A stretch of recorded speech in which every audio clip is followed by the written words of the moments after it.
আমার একটা দোষ আছে, আমার স্বভাব ভালো না, আমার মূর্খ দোষ।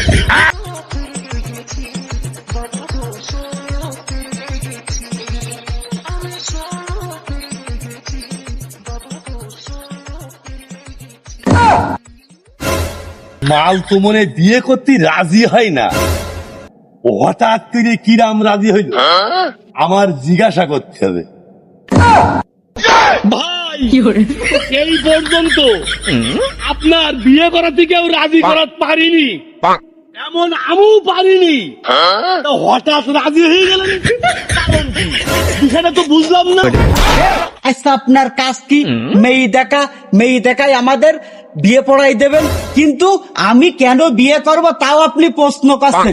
এত কথা যদি আপনি জিজ্ঞাসা করবেন তাহলে ঘটকালি করার দরকার কি? ও গেছে, এ বিয়েও গেছে, এটাও কেটে গেছে, আপনার দিয়ে আমার হবে না।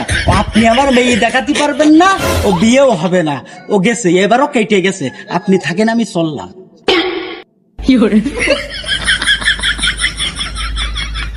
আমার একটা দোষ আছে, আমার স্বভাব ভালো না, আমার মূর্খ দোষ।